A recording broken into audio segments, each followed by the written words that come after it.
हरे कृष्णा। आप सभी को चैत मास के 21वें दिन की हार्दिक शुभकामनाएं।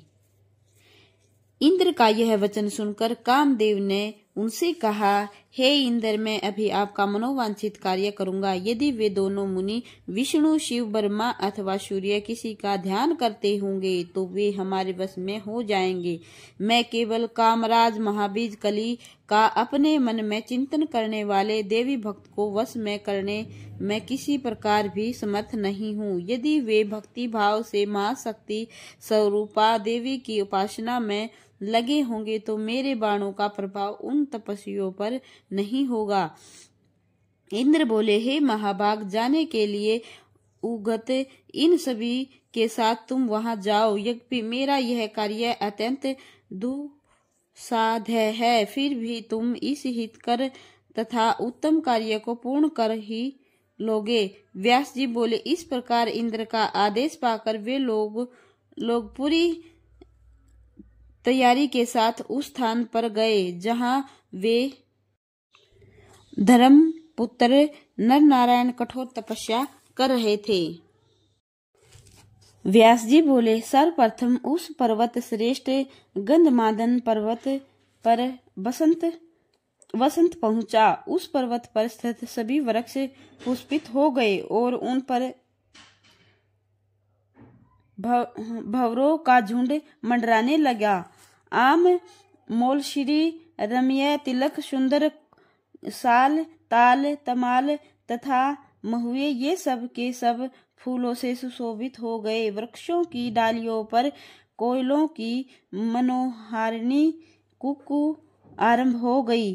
पुष्पों से लदी हुई सभी लताएं ऊंचे पर्वतों पर चढ़ने लगी।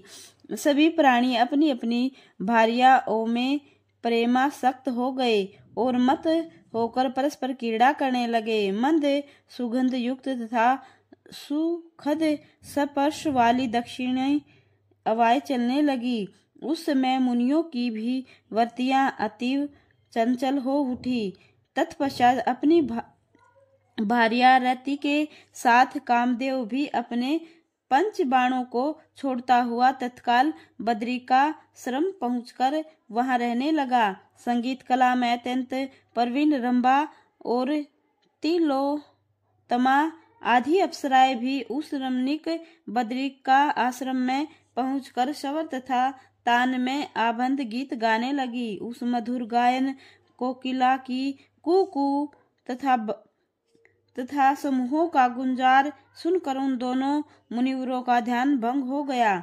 ऐसे में ही बसंत का आगमन तथा संपूर्ण वनों को पुष्पों से सुशोभित देखकर वे दोनों नर तथा नारायण ऋषि चिंतित हो उठे। वे सोचने लगे कि क्या आज समय पूरा हुए बिना ही शिशिर ऋतु बीत गई।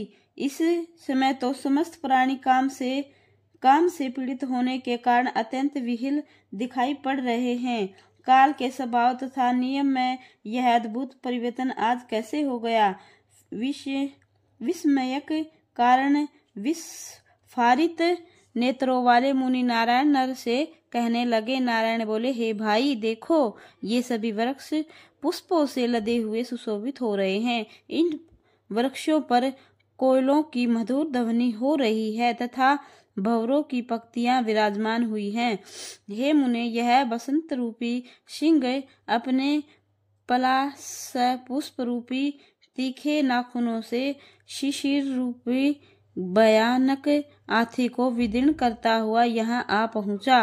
हे देवर्ष, लाल अशोक जिसके हाथ हैं, किनसुक के पुष्प जिसके पैर हैं, नील अशोक जिसके केस हैं, विकसित श्याम कमल जिसका मुख है, नीले कमल जिसके नेत्र हैं, बिल्व वृक्ष के फल जिसके स्तन हैं, खिले हुए कुंद के फूल जिसके दांत हैं, आम के बोर जिसके कान हैं, बंधु जीव गुल दोपहरिया के पुष्प जिसके शुभ उदर हैं, सिंधुवार के पुष्प जिसके नख हैं, कोयले के समान जिसका शिवर है, कंदम के पुष्प जिस सुंदरी के पावन वस्त्र हैं, मयूर पंखों के समूह जिसके आभूषण हैं, सरसों का स्वर जिसका नुपुर है, माधवी लता जिसकी करधनी है, ऐसी मत हंस के समान गति वाली तथा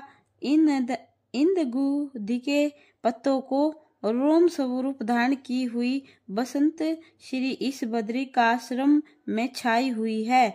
मुझे तो यह महान आश्चर्य हो रहा है कि ऐसे में यह कहाँ से आ गई। हे देव ऋषि, आप यह निश्चय समझिए कि इस समय यह हम लोगों की तपस्या विघ्न डालने वाली है। ध्यान भंग कर देने वाला यह देवागणों का गीत सुनाई दे रहा है। ऐसा प्रतीत होता है कि हम दोनों का तप नष्ट करने के लिए इंद्र ही यह उपक्रम रचा है, अन्यथा ऋतुराज बसंत अकाल में कैसे प्रीति प्रकट कर सकता है। जान पड़ता है कि भयभीत होकर असुरों के शत्रु इंद्र द्वारा ही यह विघ्न उपस्थित किया है।